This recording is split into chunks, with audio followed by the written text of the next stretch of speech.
अस्सलाम वालेकुम। इन्नैक्कु நம்ம சேனல்ல பீஹூன் எப்படி செய்யறது நம்ம பார்க்க போறோம்। பீஹூன் செய்யிறதுக்கு தேவையான பொருளை பார்த்தலாம்। ஒரு பாக்கெட் ரைஸ் நூடுல்ஸ் எடுத்து வச்சிருக்கேன்। 2 மீடியம் சைஸ் வெங்காயம் நல்லா கட் பண்ணி வச்சிருக்கேன்। ஒரு முழு பூண்டு தட்டி வச்சிருக்கேன்।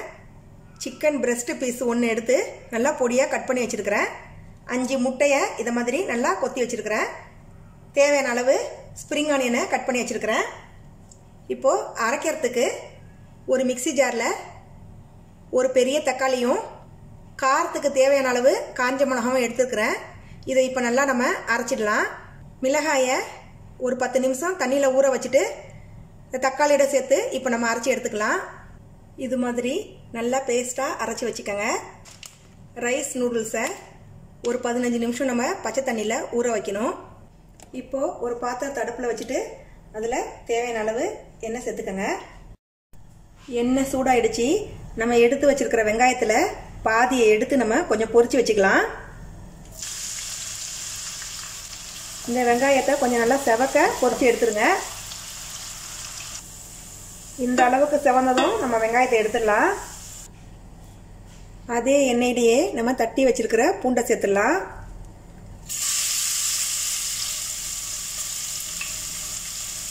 பூண்டை சேர்த்துட்டு நல்லா வறுத்து விட்டுருங்க। பூண்டு இந்த அளவுக்கு செவந்ததும் நம்ம கட் பண்ணி வச்சிருக்கிற வெங்காயத்தை சேர்த்துடலாம்। நல்லா வதக்கி விட்டுருங்க। வெங்காயம் வதங்கட்டும், அதுக்குள்ள நம்ம ஒரு சாஸ் ரெடி பண்ணிடலாம்। ஒரு பவுலில் 2 டேபிள் ஸ்பூன் டொமேட்டோ கெச்சப் எடுத்துருக்கிறேன்। அது கூட கொஞ்சமாக சோயா சாஸ் சேர்த்துக்கங்க। Sweet chilli sauce 2 table spoon சேர்க்குறேன்। இதை எல்லாத்தையும் சேர்த்து நல்லா கலந்து வச்சுக்கோங்க। இது கூடவே கொஞ்சமாக வினிகர் சேர்க்குறேன்। இந்த அளவுக்கு சேர்த்தா போதும்।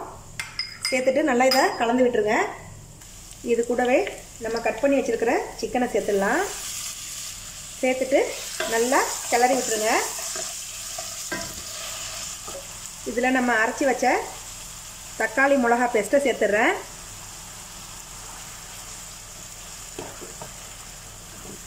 அது கூடவே நம்ம கலந்து வச்சிருக்கிற எல்லா சாஸையும் இதில் சேர்த்துடுறேன்।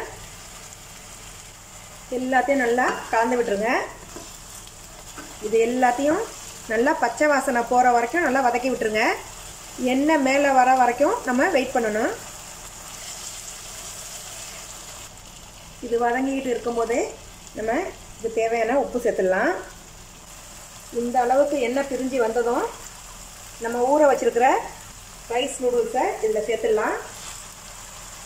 நூடுல்ஸை இதில் சேர்த்துட்டு நல்லா கிளறி விட்டுருங்க।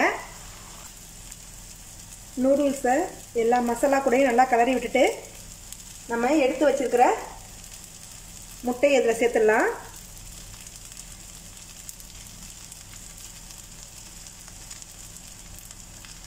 முட்டையை சேர்த்துட்டு இதை நல்லா கிளறி விட்டுட்டு ஒரு 5 நிமிஷம் நம்ம இதை மூடி வச்சிடலாம்। நூடுல்ஸ் நல்லா இப்போ சாஃப்ட் ஆயிடுச்சு। பொரிச்சு வச்சிருக்கிற வெங்காயத்தையும் ஸ்ப்ரிங் ஆனியனையும் சேர்த்துடலாம்।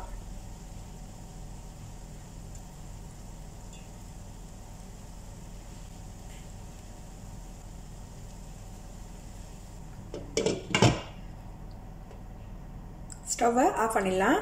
இப்போ நம்ம பீஹூன் ரெடி ஆயிடுச்சு। இந்த ரெசிபி நீங்களும் வீட்டில் ட்ரை பண்ணி பாருங்கள்। இன்ஷா அல்லாஹ் அடுத்த வீடியோவில் சந்திக்கிறேன்। அஸ்ஸலாமு அலைக்கும்।